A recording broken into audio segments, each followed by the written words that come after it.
I am Texan, born and raised, very proud of it. Annoyingly so, I know that. Every Texan is annoyingly so. Yeah, can I show my water bottle? Yeah, go right ahead. Camera B. Yeah. You may go to hell, and I will go to Texas.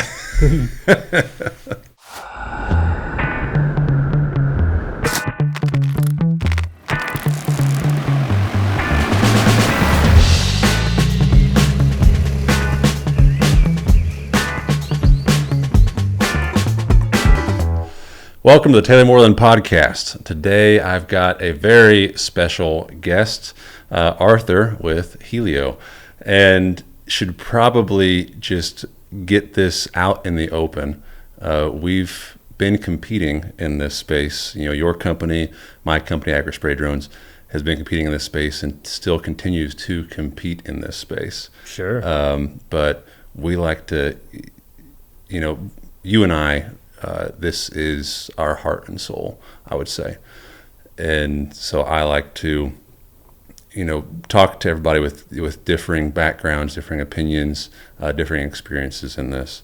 And we've talked a little bit here before the podcast about, and of course for the past few years, about what you guys have been doing in the space. And I think this is gonna be really good for everybody to hear what, of course, your company Hylio, but probably more so, who is Arthur, the man behind the company, and that's one of the men behind the company, because you have a team and women, and yes, a growing team actually. Yep. Mm-hmm. So that's what I'm more so interested to learn about. So I guess let's start with you, not with Hylio, sure, because that's where it started, is a dream back in the day, some point in time, I assume, and experience led to it. So who is Arthur, and why is Arthur involved in spray drones? Yeah, that's a big one. I think you're giving me too much credit. So to say that I had a grand plan to do this is definitely not the case. In a lot of ways. And I am a religious person, not that, we have to talk about that, but I do feel like kind of I'm being pulled into things, and like I just try to do my best in any given situation, but the path more or less is kind of laid out for me. So I was born in Houston, Texas, Memorial Herman, so about 30 minutes north of where I live now. Lived there my whole life. I briefly lived actually overseas in Costa Rica and El Salvador, for that matter, for Hylio. That was later on in my life, but I am Texan, born and raised, very proud of it. Annoyingly so, I know that. Every Texan is annoyingly so. Yeah, can I show my water bottle? Yeah, go right ahead. Camera B. Yeah. You may go to hell, and I will go to Texas. Yeah, a true Texan then. True Texan. So I like guns. That's, everyone likes guns. Right. Anyway, I just kind of was always like a nerdy kid. No offense, I feel like you kind of were yourself growing up, mm-hmm. just like based on all the little tinkering I see you doing. So similarly, found myself trying out like little half-baked science experiments. Like I was outdoors a lot, did Boy Scouts growing up, so did a lot of camping. Was always trying to do some bushcrafting stuff, make your own fishing line and mm-hmm. all that. So I've always tried to kind of engineer in my own little way. And then, which is funny because it's going to sound stupid, but I didn't even really know what an engineer was until I got to college, because I didn't know what I wanted to major in. And first I was a bio major when I went to, I did something called the CAP program. So UT Austin, basically, they have like a satellite school system. There's UT San Antonio, where I went for a year, and then you go a year there, and then you can transfer to the main campus, UT Austin. So I started off as a bio student. Maybe I was going to do pre-med, be a doctor, whatever. It's the proper like getting my mom is Asian. Were you kind of pushed into that from family, or exactly? It's like proper, like again, my mom's Asian, so not to disparage the Asians out there. But yeah, so it's kind of like maybe since I don't know what I want to do that. Mm-hmm. And then I'm like, okay, engineering. I start looking at like all the course descriptions, and I'm like, the one thing that drew me to aerospace engineering, which is what I ended up doing, was it just sounded really hard. Mm-hmm. And I was like, if I don't know what I'm going to do, I might as well challenge myself, because like if I do something hard, it can only get easier from there. It's kind of my logic. So I was like, I don't understand half the words, even like in this like course description. So that must mean it's like plenty hard. So then I end up doing aerospace engineering and fell in love with it. And at UT Austin, the course curriculum, especially at like the higher levels, is you're building drones, from scratch. So it's like hardware. I mean, literally like we were using multi-rotors, but actually more often in school, like the fixed wings, so airplane style. And you would build the wings yourself. Like you would build every single aspect of it. I mean, with glue and like styrofoam or carbon fiber layups, and all that. You'd do that yourself. And then you'd write the firmware from the ground up. You'd write the GUI from the ground up to control it. And it all culminates like in a senior capstone project, which is like you're working, and we worked with the Austin Fire Department, and they give you like a fake mission. It's like, hey, you have to drop off a certain weight of cargo at this certain point, and you get graded on like how fast you did it, how accurate you did it, how cheap your plane was, for example. So this all just kind of paints the picture that we work with drones a lot. Yeah. And so that's where I got the prerequisite skills to build drones, both software and hardware, as I mentioned. But it was, in fact, even before that project I just mentioned, before my senior year, it was Dunning-Kruger, right? Because I knew enough about drones. I thought that I was suddenly the drone expert when I'm like 22, and I could build like, a multi-rotor, whatever, like from a kit. And of course, I thought that this means like I might as well start a company then. Like I know everything there is to know about drones. Like a senior year of so this is like UT. 2014. Yeah. No, so not even. I stayed in school actually for. We can get into that, but I was in school for like a good 2.5 years still after I started the company. Yeah. So I started Hylio in 20. So Christmas break of 2020 or 2014. I was like talking about it with my now co-founders, but at the time roommates, and we were just kind of shooting the shit, and just like, frankly, it was like we had a really unfocused business plan. We're like, hey, if we do drone delivery, and if we like make 10,000 drones, they're doing 100 deliveries a day, then we're going to be billionaires. Yeah, it was like really kind of silly, looking back on it especially. So we kind of just like got to thinking, we're like, okay, let's start the company. So January of 2015, we formed the company. I don't graduate until 2017. So actually for that 2-year period, I'm like using the UT's like makerspace in their MEC-E. They have like a machine shop and stuff there. So I'm like bumming the resources up to school, doing prototypes. And like, I probably went through like a few dozen prototypes just in those 2 years, using the university's resources, all above board. So thank you, UT. So yeah, that's kind of like the first 2 years of Hylio actually was like a bunch of ideation and prototyping. And like, yeah, me and my co-founders really finishing our degrees because none of us were really UT like. has a pretty robust aerospace engineering program. Is that? It's like really well funded, Yeah. and so this is part of my entrepreneur journey. So like you're on a track basically at UT where, I mean, the lab is funded by Lockheed Martin, Yeah. and so all the guys, like our professor, I love him, Professor Chaput, was former Lockheed project manager on the F-35 project, former CIA. So you kind of get a feel for like, it's a lot of defense industrial complex involved in the aerospace department at UT, which is like a good thing. I mean, honest day's work, right? Yeah. With that being said, I've always had like entrepreneurial spirit, and like a lot of those jobs are very like kind of like widget building at first. Like obviously there's leadership potential later, but it's like Lockheed or Raytheon or L3 is going to hire you, and you're going to do like one thing for 5 years, and like it's good money, sure, whatever.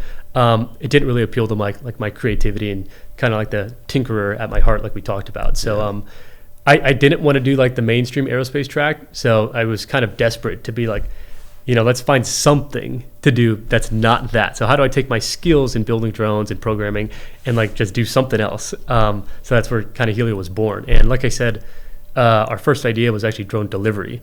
And that's partly because back then Google Wing and Amazon and all that, they were just taking off. And so it was like making the news like, ooh, what are drones in the first place? Because like drones are kind of new, and they're going to be used for delivery, and like all the biggest companies are going to use them for delivery. So we thought, hey, we'll make like a democratized like industrial payload drone that can do parcel delivery, and then we thought that we would just like sell that to everybody, and then eventually kind of sell it to Google or Amazon. It was stupid plan. Because even they're finding out that's dumb, because like even now they can't make the delivery stuff 10 work. years later. Yeah. So That's the long and short of it. That's how Hylio started. So yeah, the cargo drone, delivery drone, that was kind of the first idea, right? Yeah. It was among the first ideas. I will say, because we were so unfocused. I mean, we had considered ag, defense, like everything all at once. Yeah. And delivery was the one we first decided to try. Yeah. As in, like, hey, like, it's going to be a general purpose industrial payload drone. Maybe it can do, all 20 things. Yeah. Let's try one thing first, which was delivery. So at least we had the sense to focus on one thing. Yeah. Well, and in all fairness, I mean, gosh, there in 2014, 15, 16, there weren't spray drones in the U.S. Yeah. I mean, people would laugh the idea off. No, so like, to jump ahead a little bit, we ended up going to Central America to do drone delivery because the regulations didn't even exist in the States, as you pointed out. So it's like we wouldn't even be illegally doing it. We'd be like even past illegal. It'd just be like, no one's ever done this. Like, we're going to throw the book at you or whatever. So we decided not to do it in the States. As I'm graduating, serendipitously, like an entrepreneur in Costa Rica who ran like a Uber Eats type of service, hyper local to Costa Rica. So like you have San Jose, capital, and then you've got Cartago, which is like a suburb. He was operating out of Cartago and serving people in San Jose. And so he was like, hey, if you come down here, if we use your drones, I'll give you a cut. Like, it's like 15% of the delivery fee, like not good money, but I'll pay your room and board. And like, let's just go from there. So we're like, all right. So then we went down there, did that. And I've talked about this in a few other interviews, so I won't belabor it, but it was really fun, really challenging. So by day, this guy that we were working with was, like a very domineering guy, like in a good way. I mean, like he was very ambitious. So he'd be making us do deliveries for his customer base, like by day. So, 7-8 hour day where we're doing maybe 10, 20 deliveries. And I'll add, like, we beat Amazon and Google to the punch because we were actually doing these like real paid deliveries to commercial customers down in Costa Rica. So we did that by day, but of course we'd have accidents and we'd have like glitches and stuff. So by night we'd go back and we were working out of like a little house that was like our makeshift company headquarters. And we'd be like, okay, what went wrong? Like, oh, that bug, we got to rewrite the code. Or, oh yeah, we crashed a drone. We got to fix it. We got to like change out a sensor. We got to 3D print and design like a little jig to do the delivery better. So it was like a lot of, it sounds like exaggeration, but maybe for like a year there when we were doing this, it was like on average 4 hours of sleep a night. Because like there was plenty of nights that were like literally zero sleep. Yeah. And of course, like on the weekends, maybe we'd catch up. But it was like very little sleep, ton of learning, trial by fire. Yeah. So that was a very high stress situation for us. So we learned a bunch about just engineering in general. We came together as a team, obviously, because it's just like, it's like the Army thing where it's like you're thrown into like a crappy situation, just you cohere better through that. So then that was just like, we weren't making any money doing it. So fortunately down there, to your point, in America they weren't doing spray drones, but in Central America they were. So we had gone to Costa Rica, El Salvador, Guatemala. These places are all really close to each other, obviously, down there in Central America. So we met some acquaintances down there who became our business partners down there. And they were like, hey, we got some clients lined up. Let's go spray them. So then we spent about like 4 or 5 months reverse engineering our delivery drone to now just deliver, chemical payloads. Yeah. So slap a tank on it. But like same software and like same like initial like avionics system that we had come up with, which wasn't ours, it was off the shelf. It was like the original Pixhawk flight controller, not even the Cube, the original Pixhawk. I think we were using RFD radio. No. Forget what radios we were using. Maybe even like Futabas, just like straight RC stick. We were using that stuff. But it was like, so that system, we built into like a spray drone, and then we started becoming custom applicators, as you call it, but down in like El Salvador. So different. What kind of crops? Sugarcane was a big one. So we were getting paid like not a lot of money. We were getting paid. I remember being lucky to make like $17 per hectare. A hectare is 2.45 acres, 2.5 acres. 2.47105, I think, if I remember correctly. Acres. So like not a lot. So like maybe like $5 per acre, give or take. So it wasn't a lot of money, but it was more money than we were making in delivery. And so finally, we did this. I'm fast forwarding a bit, but we ended up doing this for about 2.5 years. And the whole point was to actually make the drone product and sell it. we were being service providers. I mean, to like pay the current bills, but also because like we wanted to learn the business. Right. So then we do that for about seasonality is different down there too. It's like they have seasons like year round. So we do it for about 2.5 years, but that was like multiple seasons, depending on how you want to look at it. What were the drones that the spray drones that they were using? Were they DJI MG1P? MG1P, yep. Yeah. So, yeah, it's funny. So we came out with like our AG116 was our first model, and had like about a 4.5 gallon tank. So it's actually double the size of like the MG1P at the time. So we're like, everything's bigger in Texas, and like we keep changing the definition of Texas sized at Hylio. Yeah. So it's like first the AG116 with the 4 gallon tank was Texas sized because it was twice as big as the DJI offering. So that was our first claim to fame was like that product. And then anyway, long story short, we started making money, making enough money to be like, wow, even we can make money doing this. So imagine if we went to the States, like the economics up there and just like way bigger, more efficient fields to service. Because in El Salvador, I mean, it's like average parcel size is like 1.5 acres. It's a mountain. It's a mountain country. Then, yeah, it's a mountainous country. So we were like killing so much time just driving like in between these like little haciendas and stuff. Really like tough. Like not a lot of money, just enough to get by.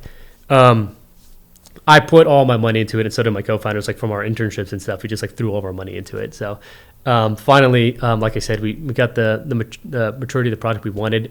They were like, let's go back home. So then we triumphantly go back to the States and then start selling the product. Again, the AG116 was our first commercial product that we sold as a turnkey solution. What year was that?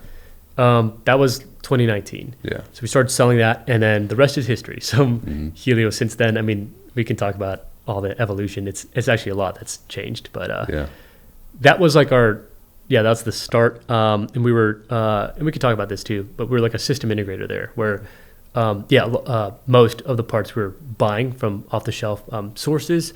But now by contrast in 2015, like so if you look at it like a spectrum, it's like here's system integrator, we're like right here. And then if you look at like component level manufacturer being like all the way to the right, which is like actually no one in the world right now, we're like, here versus like being here. So like we're a lot closer to this side now. Yeah. So that's kind of the evolution of Hylio over the last like 5 years. It's kind of been that journey. Yeah. And I've seen that, kind of looking, because I've known, of course, I got in the spray drone business, and I guess you could say 2019 as well. Didn't really start doing sales till 21, but we've seen the evolution of Hylio drones and products from our perspective, and it does seem, especially this latest generation, is different than what you've had previously, as far as like not using as much off-the-shelf components, right? Doing a lot of design work yourself. Sure. Is that right? That's 100% accurate on the newest generation now. Yeah. Look, it's like we always wanted to do that stuff. That was always like the DNA and the mission of Hylio, but we had to get to the size to do that and have the engineering bandwidth and the resources to do it. And so as soon as we could, and arguably we like to play it fast at Hylio in terms of development cycles. So like the second we tasted the ability to make the Aries, which is like the generational shift you're talking about, where it's like most of the components are indeed like designed in-house, and like yes, we have contract manufacturers, but it's our IP, it's our design. We can shop that to any manufacturer we want. That's what the Aries represents, and like it's the first in like this what we call the HYL series, which is going to be all like Hylio architecture at the component level, and of course software. So software has always been ours, which we could talk about. Like I think there's like confusion too in the space about what's firmware. So we use Arducopter firmware, machine level code. So that's literally just like what they call state estimation. So how does a drone know up is up and left is left and whatever. So taking like the sensor data from the flight controller and just doing a digital model of the drone's position. So that's firmware stuff. All C++, Arducopter. It's an open source community. It's been around forever. Like we contribute to it. Like love those guys. Great team.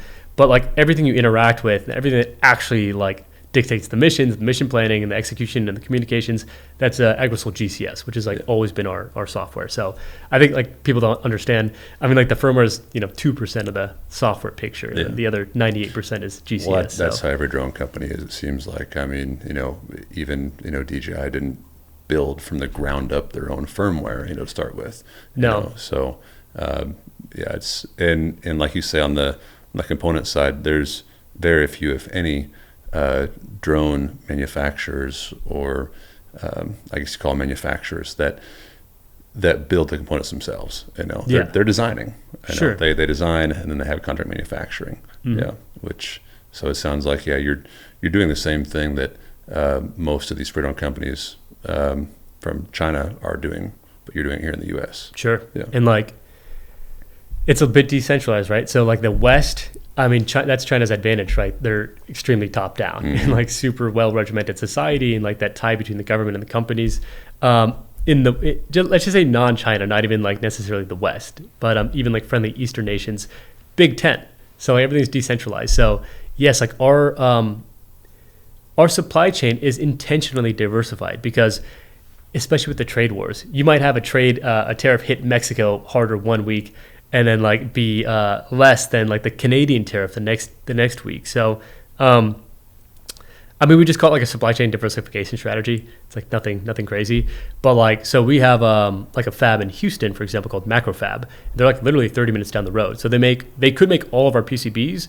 We have them mostly make the radars, and they like I said, they could make everything, but we purposely do like, let's say 30 to 40% of the PCB production runs from them, but we do another 30% from like a partner in India, for example, another one from Vietnam, because it's like we're trying to balance out just the supply chain in terms of availability and like their production rates of these different fabs, and again like the tariffs and like because like stuff overseas obviously is going to be cheaper, but it's less reliable, especially like in a trade war. So we don't want to just have one source, whether that be American or not. So we purposely like mix the contract manufacturers around. It's good just to have like a deep roster. So we like to have at least like 4 or 5 good like vetted manufacturers for each of our components at any given time. So part of that vetting too is like you have to give them some work to like see if it's good. Right. So you can't just be like, I know there's someone in Vietnam that could do this, and then like something happens and you have to use them, and it's like the first time you're using them and it's like a bad run or something, or you guys don't communicate well. So that's why we purposely go out of our way to kind of just like be constantly vetting these different vendors. Right. But yeah, it's to your point, it's a huge goal for us to not have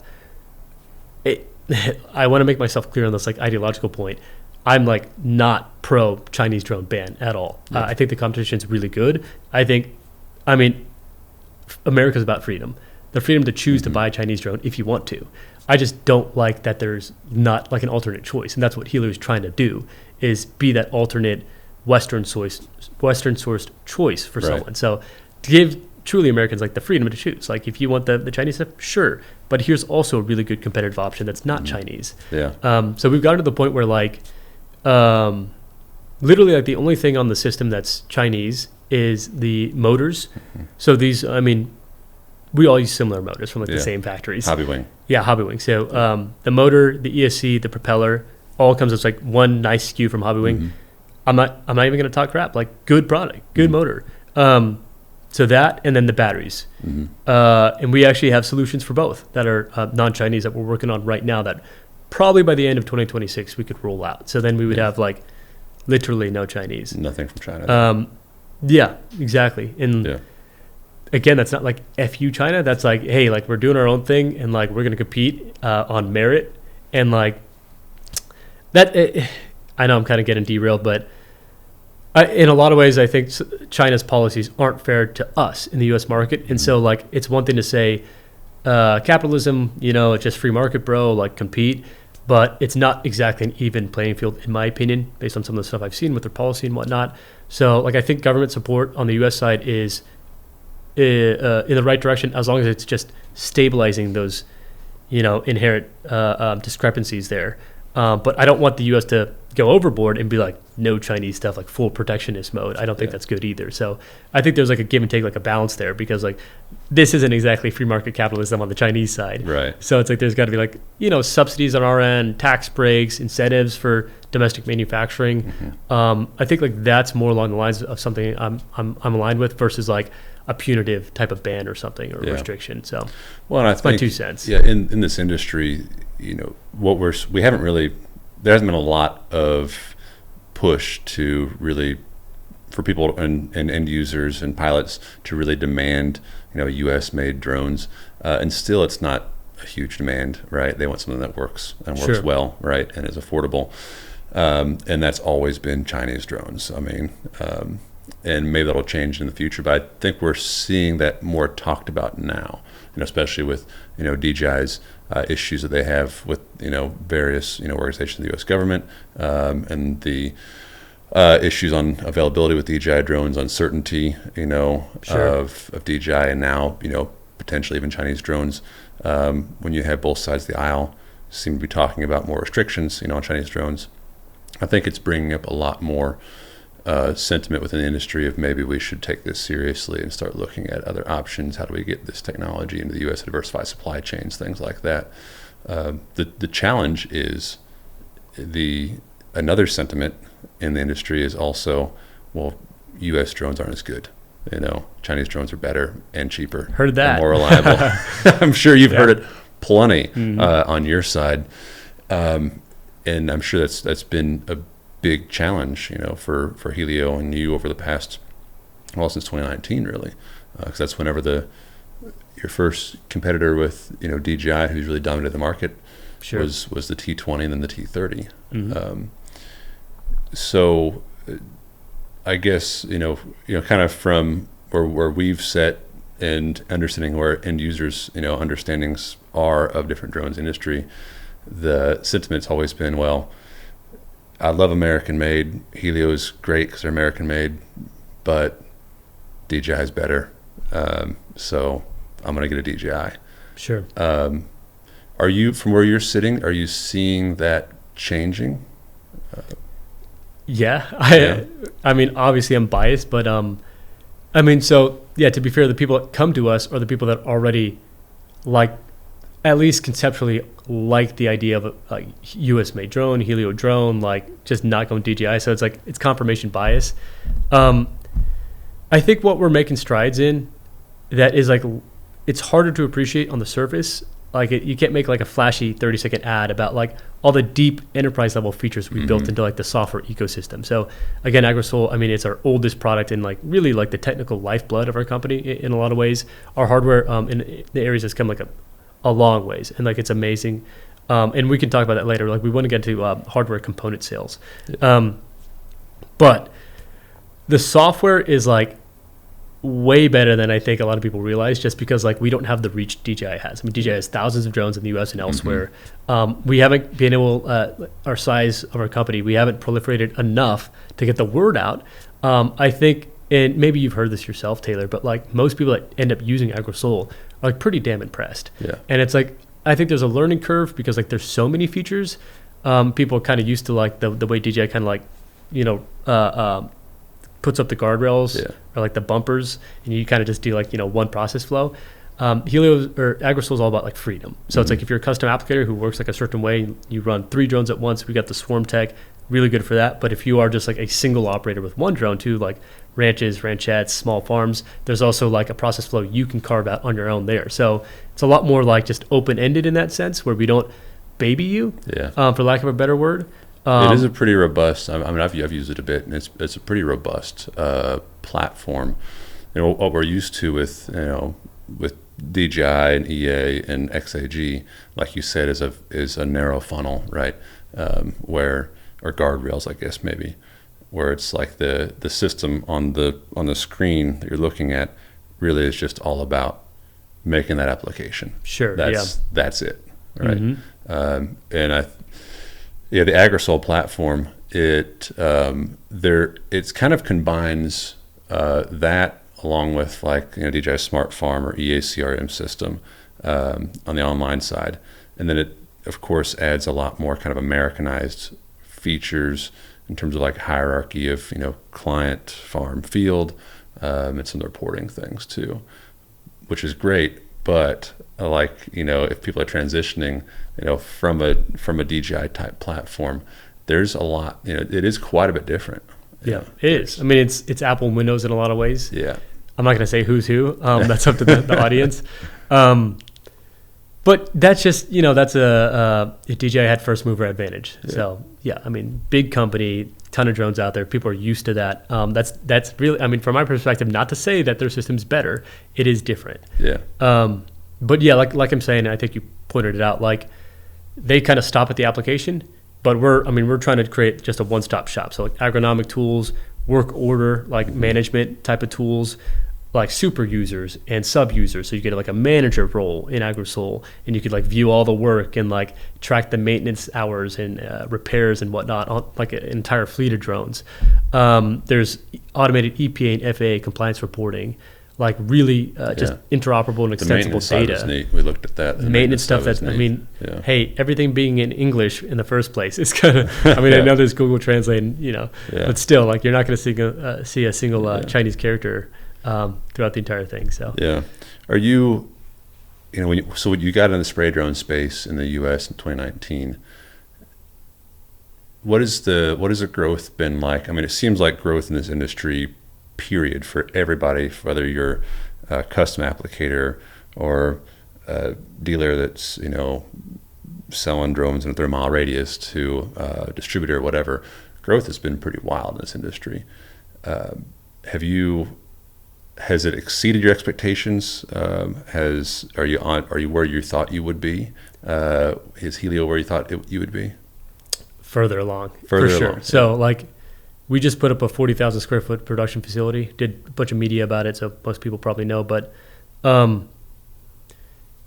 it like barely came in time. You know what I mean? Or like it's 2 years too late. Yeah. Because like, I mean, demand has just been, for us as like the manufacturer, it's always outpaced us by like a 3 to 4x ratio.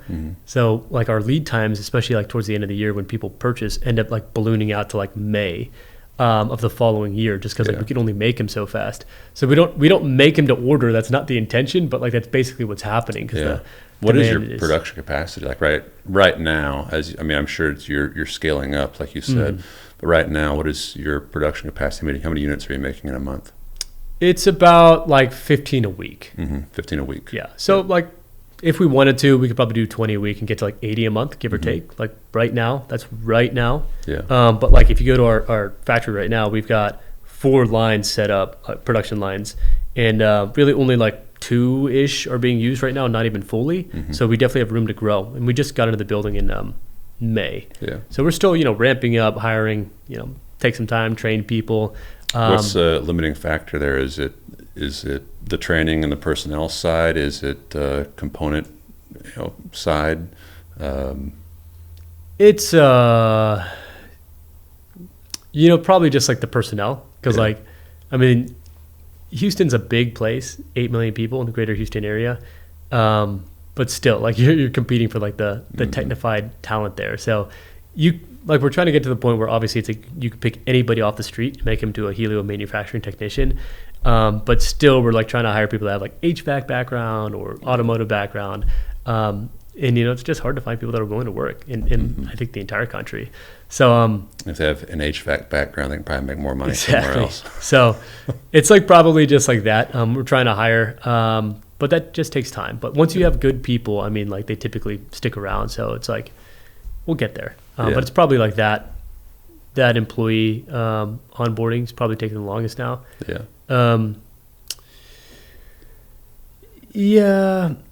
I think that's it. Yeah. It's like there's things we could do about the production process. Like at this scale, we quality test every single drone. So meaning we fly every single drone that comes off our line. If we want to do 5,000 drones a year, we probably couldn't do that. Or like we'd have to like outsource that, or we'd have to like have like dyno set up or something, you know what I mean? Some sort of system. So there's stuff like that we could change. And like even like on the Aries, for example, we're doing like a little generational change. So I mean, start shipping them this year early, like, March or April, the first ones went out. But already like going to next year, we're simplifying the Aries design. Like it's not going to change any of the functionality or the features or the strength, but like reducing the screw count by like 50%, stuff like that. So there's like stuff like that you could do to speed up the production as well. So it's just all of the above, but like probably just like staffing. It takes time. And it was funny when you said reducing the screw count 50%. So the little wheelchairs that we make, that my wife and I, nonprofit, we have build days, and we'll bring in friends and family, and we'll put together like 50 of them in a day kind of thing. And that's been kind of my, that's what I do when I'm not doing this, right? When I'm not doing drone stuff, is do that and, design, different ways, kind of design it for manufacturing and whatnot. and not near the scale or near the complexity of a drone, right? But last year, I realized that we don't need there's 20 screws we can get rid of. We don't need them. It takes actually a long time to screw stuff in. It does. Yeah. You don't when you're designing something, to make it, that's part of the process is design it to use. Well, what about the manufacturing? Sure, so the assembly side, DFM, yeah. Mm-hmm. No, you're absolutely right. Yeah. It's and it's easy for the engineers too, because that's what you got to make the engineers work the production line, which is what we do occasionally. So they understand just how painful it is to put something together. Do your engineers also spend time out in the field with applicators? Recently, yes. Yeah. Earlier, when we didn't have the bandwidth, we couldn't really do that. Yeah. But now we have 25 or so full-time engineers and developers, kind of counting them as one group. So we'll have especially if there's a customer nearby, we'll send them out a little field trip. Yeah. Just go in bed with the customer, see what their problems are. A lot of that is software stuff too. So it's little bugs that are easy to just kind of write off because they're not mission critical. They don't crash the drone. Yeah. They're just annoying. When you're actually out there in the field, it's wasting 5 minutes of your time because you have to restart something. That's what you really want the developers to feel. Yeah. Is just the little time sinks here and there. Yeah. Do you have a group of end users who give feedback directly to engineers? Yeah, we have what we call pro staff, which is just power users, few dozen people that are encouraged to shit talk us and right. If you have any sort of feedback, no matter how nitpicky, let us have it. Yeah. That's extremely important. It is. Yeah, especially as we should be paying them for it. Frankly, of course they do it for free. Nice guys. Yeah. Well, what they get is a better product. Sure, out they of get the a better deal, product. So. Yeah. Yeah, we do the same kind of a thing here actually. Since working with EA, we have a lot more control or feedback to them that actually gets addressed, to the developers, and that's made tremendous strides. Just connecting the end user who's out there. They don't know how the thing works. They just know that it has to work. Yeah. And to the person in the office that has never flown one of these things. Yeah. In their life potentially, just coding. Yeah, it's really important. Yeah. It's some of that can get out of hand though, because sometimes they want something that's completely unrealistic, and it's hey, your expectations are in the stratosphere. This is a drone, okay? Yeah. Often flight time. It's hey, what can you do to get 5 hours of flight time? And it's well, rewrite physics. Yeah. I've never had that request before, but it's usually for non-ag stuff. Some niche sense. Kind of application. Yeah. I see. Yeah. What are so as you've it kind of seems like Hylio is definitely on with your newest generation of drone, the Aries, and the HYL series of drones, starting down a whole new path, so to speak, based on learned experiences, I'm sure. Definitely. Yeah. What are some of those, looking over the past 2-3 years, what are things that you wished you would have done from, drone side, software side, company side that maybe you're doing now? Yeah, I think so. On the hardware side, which I'll focus on because that's the big new thing with the Aries is in-house design for nearly everything. So I guess I should clarify. So we don't make the motors, we don't make the batteries. I don't know if I should shout them out, but we have partners that we're working with to non-Chinese those. We don't make the flight controller. That's made by a company called Arc Electronics in California. Great guy that runs that. We use the Arc V6X. And then we don't make the radios right now. Those are made by a company called Microheart in Canada. Everything else on the Aries is designed by Hylio. And some of the stuff's manufactured in-house. But as I touched on earlier, we have a bunch of PCB manufacturers and stuff that contract manufacture for us. But the plastic, the frame itself, it's not bought or licensed by any other company, Chinese or otherwise. Completely from the ground up, my engineers on SolidWorks designed every last screw placement, like we talked about. To my chagrin, is designed. They put way too many screws in that thing in the first place. Yeah. But it's all designed by us in-house. Okay, not the pump either, the nozzles. I should say we don't make the pump and the nozzles. That's Hobbywing actually provides the pumps, and then the nozzles are T-Jet. So those are T-Jet. The nozzle tips, I should say, on the hydraulics. The atomizers are Hobbywing too. Yeah, right. Okay. Yeah, so that stuff It's like literally like 5 or 6 SKUs that we don't make. Yeah. And there's actually 361 SKUs in the Aries. So like of those, it's like less than 2% are not made by us. Yeah. So it's like, again, the point is the Aries is like, it is a Hylio design for better or for worse. Like, it's being judged out on the market right now. So like, this is truly what, Hylio is capable of. Like, this is our, like you said, lessons learned, blood, sweat, and tears of the last 11 years the company's been around, put into this product. What could we do better? So as a system integrator, like for our AG series of drones, AG 210 up to 272, to keep up the arms race of like new sensors, like new batteries and everything, we just have to we kept having to jam stuff into like our chassis, and it became this like really gross like rat's nest of wires and stuff. Admittedly, of course, it still worked. Like they were reliable. They went through our QA and everything. But if you had to work on them or repair them as a customer yourself, it was admittedly quite confusing. Just like wires everywhere, and just like it looked like a bowl of spaghetti. Yeah. And so like one thing we did with the Aries was like, look, people are gonna have to work on this thing. Us, for one, we're gonna have to manufacture them, but also customer support and all that. Dealers are gonna have to repair them. So like, let's put this all these wires into a nice, like well labeled motherboard with like automotive connectors on it. So we have this big motherboard in the middle, and it's like maybe 30-40 connections going to it. But everything is just like thawed out. So all the wire runs, like all the lengths and everything is just right. And that's the privilege you get from designing from the ground up. Is like you know exactly what's going to go in it. So like even just the way it plugs in, it's like when you're designing a nice building, you know exactly where to put the outlets. So that's kind of like one thing we did for the Aries, which like makes a huge difference, both for us in terms of DFM, design for manufacturing, but again, like the service side. From a repair standpoint as well. Yeah, all the avionics are extremely well organized into this motherboard configuration. So we have a motherboard. We have what we call the avionics core module, which is the radio and the flight controller put in this like big, it's like, it kind of gaudy. It's like a golden colored heat sink that we made, aluminum heat sink. So that's over there. It's like IP sealed. And then we have a PDB on top. So we have a PDB on top, a motherboard, and then the ACM, avionics core module. And then on the other side, we have like a radar and like remote ID module. On this side, we have a bunch of radar chips too. So everything is just like, it's still like a lot of things, way better organized. And that it's not even just like accessibility. It's like just robustness. I mean, everything put into these like robust PCBs with automotive connectors, you're going to have like less, servo pins popping out here and there. There are no servo pins anymore, right? So less of that happening. Just like, overall reliability is like really improved.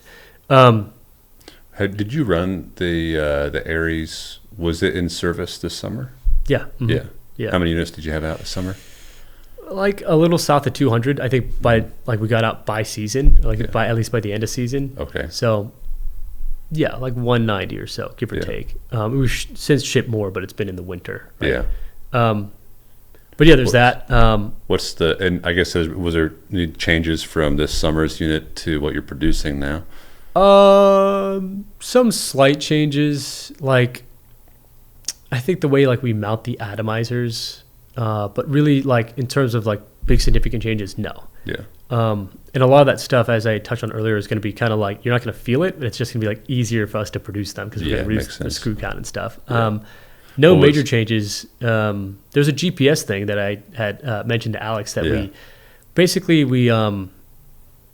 the GPSs were like positioned in such a way where like once out of every 100 flights, there'd be like some weird interference pattern between them where you could be off by like, normally it's like within like a foot or two on just GNSS. But you could be off by like 10 feet or something. Yeah. It was like a random thing. So it'd go away after you restarted it. So it was like, ended up being like a little bug that we fixed. So it was both on like the board side on the GPSs, and then like a tweak we could make to their positioning, like on the drone itself, and then also like on the software side. So it's kind of points to like Hylio, because we like own everything. We have like a way to approach problems, like solve things from multiple angles. So that's kind of cool. But that was like one decent change we made since then. We've definitely heard about it, obviously. If like 1 out of every 100 flights, someone was having like, hey, my drone shifted over, and I had to like take over in manual, which not like a huge deal, but still like. Where most of your operators at? The I states. So like Ohio is actually a big state for us, not an I state. Yeah. Iowa, Ohio, Wisconsin. Apple Farm Service over there in Ohio. Yeah, that's right. Great guys. Super awesome. Love those guys. We have some now in Texas. Texas is like, coming up, maybe like 5 to 8% of the customer base in Texas. But really, I mean, that's where we're from. But like most of our sales first started in the Midwest, and they kind of grew from network effect there. Yeah, right. So, Demand for corn fungicide, I assume, was the biggest driving factor that's for right, that. Yeah. I think just like everyone knows in this industry, like 2020 and 2021, like corn fungicide was like that was where everyone was making money. On your, I guess, on the area system, do you know how many acres were covered with those drones? I mean, maybe about 100 probably actually were in service for fungicide season, I assume. Yeah, like, so it was like a short run, and I can name some of like our top customers. I won't name them by name just for privacy, but like we had customers that got them in, let's say, late June, early July, so they really only had like a month of spraying. Right. But in a month, they were getting like 5,000-6,000 acres. It's kind of like, that was like, the good educated customers that already had been on Hylio systems previously. Yeah. So like, it ran from like, that was probably like the highest people like per month were getting like 5,000 or 6,000 acres in that last little rush in July. But it runs the gamut. I mean, there's some people just, a few hundred that were just kind of like playing around with it. So, total, I couldn't tell you off the top of my head. I mean, like a few dozen thousand acres at least, with like all these big guys kind of playing with them. Yeah. But it was like mostly concentrated like in a few hands, I should say. I'm sure. Yeah, that's how it always is. A few power users. Yeah, that's how it always is. Maybe like 50,000 acres or something. Yeah, like, on the area system. Yeah, something like that. Yeah, give or take. Right. Do you find, so are most of your customers farmers or custom applicators? Both. You probably see this. And is that trend it's like shifting, 50-50. It's definitely shifting towards custom applicators. Towards custom applicators for you guys? Yeah. I'd say so. Yeah. And they're consolidating. I mean, it's like you got some like PE money coming in and like kind of some roll-ups, and so they're better funded, like, more money in fewer hands, I should say. Yeah. So we're kind of seeing that, I think. Yeah, makes sense. Yeah. Yeah. Yeah, we're kind of, I don't know, I keep thinking that I started this thinking that every farmer's going to have a drone. It makes total sense. As a farmer, you don't have to spray that many acres for it to have an ROI because you can do it at the right time, right? But it seems like majority are still custom applicators from our perspective. But I think we're going to start seeing that shifting where there's more and more farmers getting these, what we keep thinking is going to happen. And it's starting to happen to some degree. I kind of thought that too. I mean, it was like 2 million farms in America. It's like every single one should have a drone or two. Yeah. No, it totally makes sense. And then in total, how many drones do you have you sent out, and how many are in operation? I guess same question. It's about 1,000. About 1,000. So almost exclusively Aries, like this year. Yeah. And it's about like probably 1,000. Like I think it was like you have the most of out there. The 230s. Yeah. And now the Aries. Yeah. So we probably have like 300 230s out there, and then like similar numbers for Aries. Yeah. Yeah. Yeah. So 230, I mean, has its problems, but good machine. Yeah. People like them. Yeah. Yeah. Yeah. I've flown one. Yeah. I mean, it's nothing like the Aries. The Aries is like, night and day, but still, like I got a special place in my heart for the 230. Not a lot of 272s. I think it's like maybe about 100 of them. Yeah. Give or take. And like, there's some people, and like, in fact, some of our best customers with Aries were like really good 272 customers. Yeah. But for sure, 272 had problems. I mean, I always look at the 272 like, it's kind of like a BMW, like where it's like, you're getting high-end performance, but it's like at what cost? Because like this thing is like hard to work with in a lot of ways. It's like, a lot of maintenance. And if you don't do everything just right, you could like, either you're going to have like less performance than you want, or you could have some sort of like accident or something. Yeah. So like the 272 was like kind of, I mean, it's a big beast. I mean, it still is. And so a lot of people, like I'm saying, like there's some power users that really respected it and like knew how to use it, and they could get tons of acres with it. And like at high dosages, right? 'Cause thing carries about 18 gallons of payload. Yeah. Before like a lot of other people, right? So it was the like, biggest drone. It was like the big boy for like 2 years in the market. So it wasn't without its problems. We learned a lot. So yeah. And a lot of people with the 272, like I said, the ones that stuck with it have now become Aries customers. And of course, like it's pretty dramatic. Like the usability and the ergonomics upgrade going with the 272 to the Aries is like huge. So we're hearing a lot of that. Like, we know it's a lot better, but we're hearing it too. Like, guys, you knocked it out of the park with the Aries. What is your like, take on drone size? We see, kind of now it seems like there's a lot of demand for that 18-gallon, 20-gallon size drone, but there's the series drone that was just announced. It's going to be, they say, a 40-gallon drone. I know you guys have a larger drone in the plans. Do you think that's going to be a big part of a big demand? So it's like you look at the bell curve, and like I always use this stupid analogy, but it's like the Aries, which is a 13-gallon payload. It could be more, but we like to give people a lot of headroom. So it's more like a 15-gallon drone. But anyway, like that 15-gallon-ish range, that's like the Chick-fil-A chicken sandwich. I think most people want that. They're going to order that sandwich. Like that's all they're going to eat. That's all they care about. But then it's like you've got the other stuff on the menu, like the spicy or like the chicken wrap or whatever. Like, again, the other side's of the bell curve. So it's like I think 70% of the people are going for like Aries or Aries-sized drones. And then you got like 10% down here, or 10 or 15, or 10 or 15 over here that want like the small, the Pegasus, which is like our 210, 216 equivalent, or the Atlas, which is our big 30-gallon drone, 30-gallon liquid, 50-gallon dry. But when does that release? First one shipping in June or July.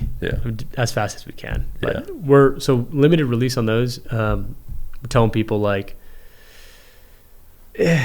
we'll first come first serve, because it's like the Atlases are going to like our customers that we know are going to handle them, because it's a big drone. Like to your point, we don't want to put people. I mean, it's like you learn that you don't want to just sell a drone to anybody. It's like they need to actually have a good reason to use it, or else you're going to hear it on the back end.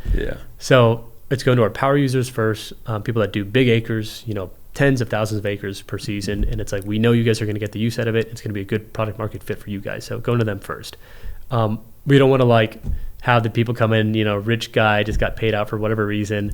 Maybe he sold some property or something. He's got too much money in his hands and he just buys it because it sounds cool. Like, we want him to actually use it. So we're kind of vetting the customer, and it's kind of like a weird concept where we're not just going to take anybody's money for it. It's like, talking some people out of it. Exactly. Yeah. So most people, I think, need the Aries. Well, I think want that's the Aries. smart. Yeah. There's a mindset, especially with new, people who've been watching this drone technology for a while. Farmers been watching this drone technology for a while, thinking, it's not big enough.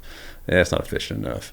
Well, now they're watching a couple, 3 years, and people have been using it, doing applications maybe even for them, and maybe we should get into it. Well, there's a 40-gallon drone. Let's get that 40-gallon drone. Bigger is better. We'll cover more acres. For new pilots, I think that could be dangerous. Sure. Yeah. Yeah, definitely. And it's a lot of machine to handle. Yeah, it is. And I will make this argument every time. Like, I would rather have 2 Aries than 1 Atlas.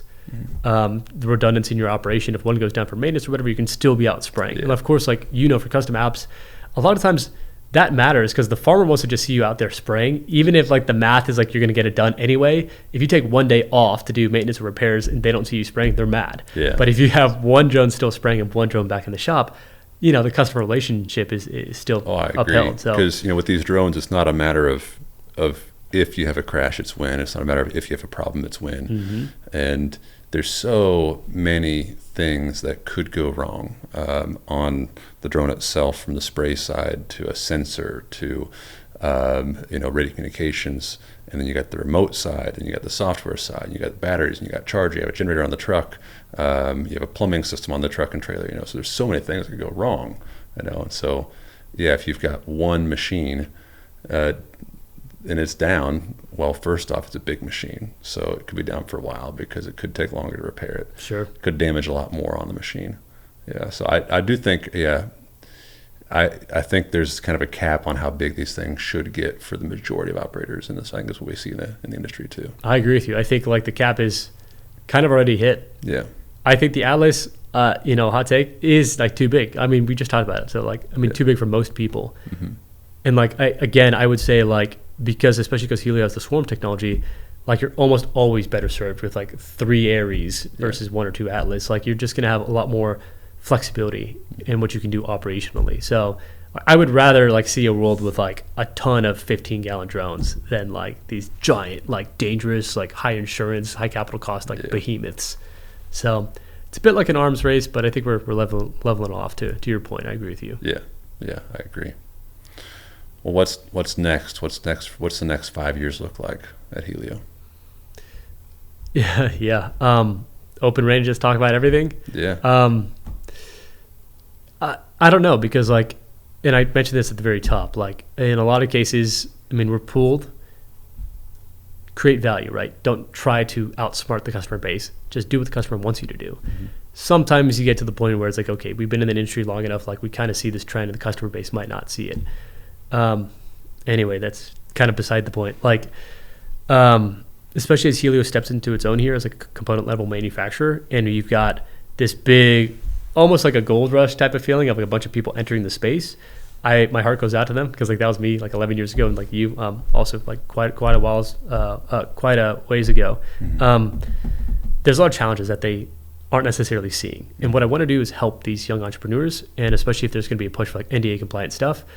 Hylio, through all of our trials and tribulations, and hundreds of thousands of flight hours now logged and all that, millions of acres sprayed, we've got these components now that we've built like on the Aries. So we have GPS, we've got radars. The radars are great. If I could go into it for a second, it's like Texas Instruments chips, so they're made in Dallas, and then we get those made by Macrofab in Houston. So like our radar chip like is like all Texas made, not just US made. So that's really badass. We have like a ton of control over it too, so we can segment the data and filter out the ground. So you can say, hey, ignore the ground so you don't stutter, but you can still see the stuff in front of you and on top of you. So it's really cool. But all these components, like I'm trying to help entrepreneurs entering the space right now avoid all the pitfalls of like the first 5 years of Hylio as a system integrator, which is like you find out the hard way that the BEC you bought from some provider just burns out at like 105 degrees sustained temperature, or like the radar isn't going to work well in like certain conditions, or just like finicky stuff off the shelf, like often like hobby grade components. Mm-hmm. I mean, we've got this line of professional grade components that we know works for like our use case. And in fact, it's like torture tested beyond like typical use case. And that could easily just be like under the hood of like, I mean, you name it, like any of these companies, I won't name them, but like, any company coming up, even if they have, foreign made hardware, motors and pumps and all that, there's no reason they can't stick like the Hylio, what I call like the central nervous system, into their drone and just have like a really reliable, just like the DNA of the thing, the core of the thing is like made by a US company, us. So it's NDA compliant for one, but also like you have a problem with the way this thing operates, you can talk to us and like we can configure it. And like the stuff that they're buying from China that's commoditized is like dumb components, right? I mean, it's like motors, frames, like plastic, carbon fiber, like that stuff is going to be commoditized. It should be. But the way you interact with it, the way you control it on like the board level is really important for ultimate performance. So we think we can fit there. We're all still going to make really good hardware products like our Aries, our Atlas, our Pegasus, Photon, which is our camera drone. So that's talk about that too. Always going to do that, but we also want to expand our business. Be like, hey, like we're also like that white labeling solution, just for lack of a better phrase. Yeah. Even AgroSolar software, I mean, great software. There's no reason that other companies can't use it. So like especially if you're running on an open source like Arducopter stack, the way like that interacts is like, we're using Mavlink communication protocols, which is just like universal. So it's like you can communicate with AgroSolar really well if you're just using like some of this common industry open source stuff. So we could do that. Components, we're making a radio, we're making a flight controller, so that's going to come out next year. Don't want to talk too much about that, but like cool stuff, like mesh node capabilities on the radio. The people we work with now are like great too. But anyway, component level stuff, software application layer stuff. So like giving people the power of AgroSoul, still selling that middle layer, which is like the actual drones themselves.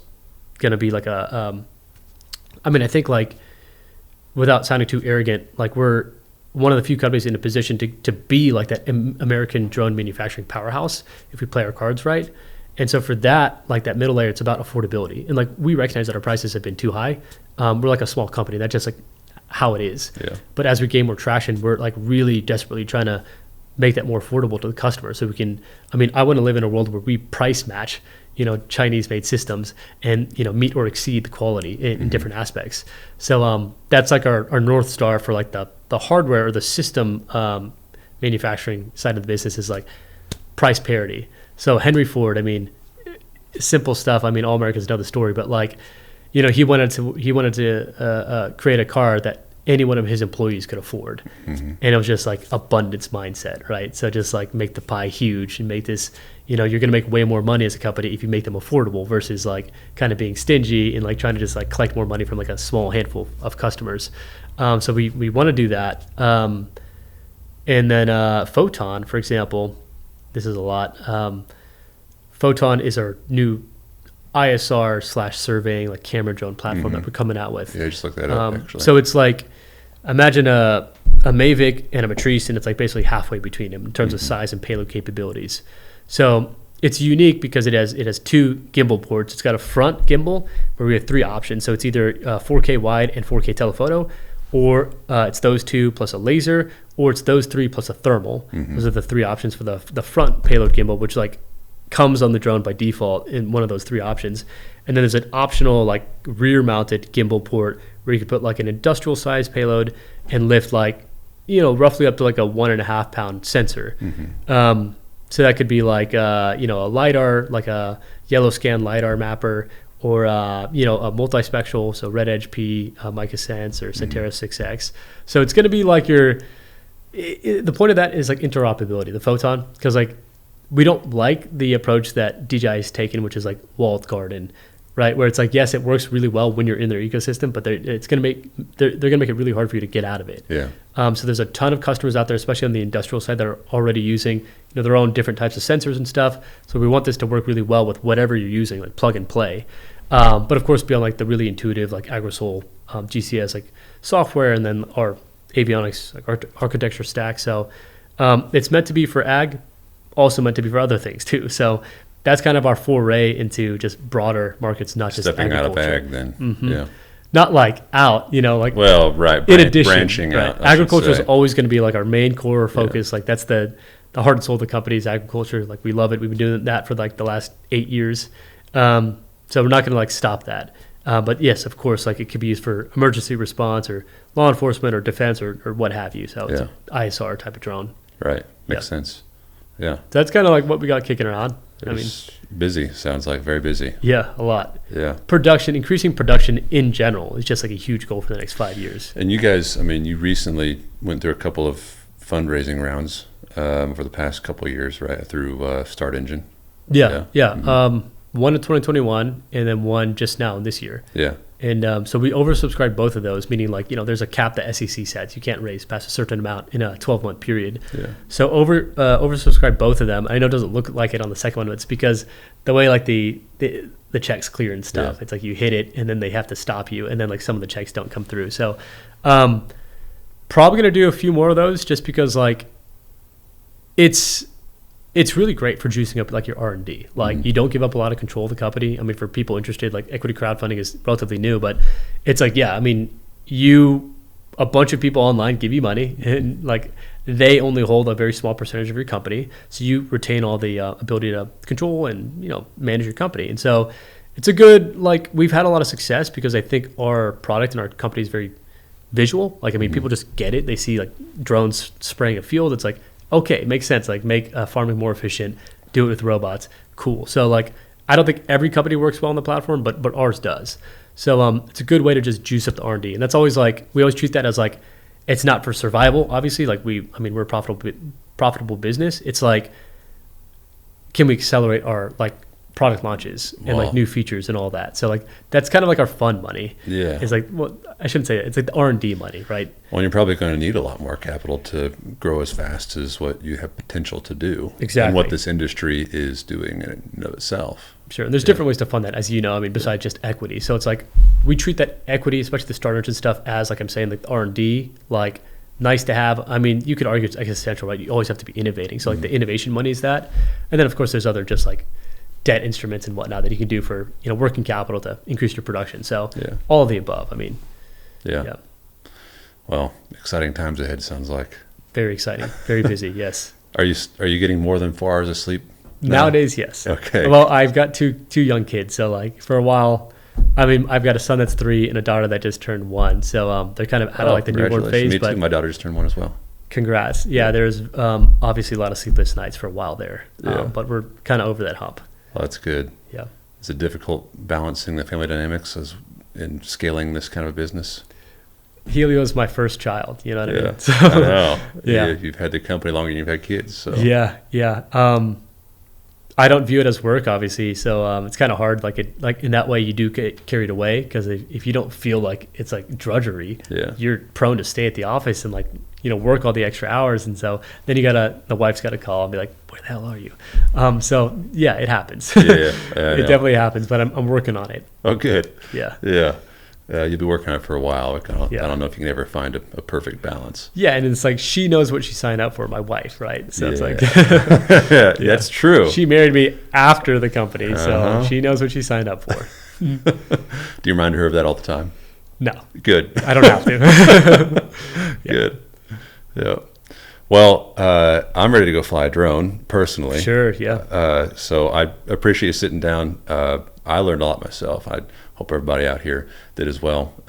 Looking forward very much so to what you guys are doing in this industry, just in general. I think more minds involved in it is a good thing. Of course. More competition, like you said, is a good thing. So looking forward to what the next few years have to offer. Yeah. No, I mean, the best rivals often make the strongest allies. So yeah, we'll leave it at that. Sounds good. All right. Well, thanks a bunch, Arthur. Likewise. All right. See you guys.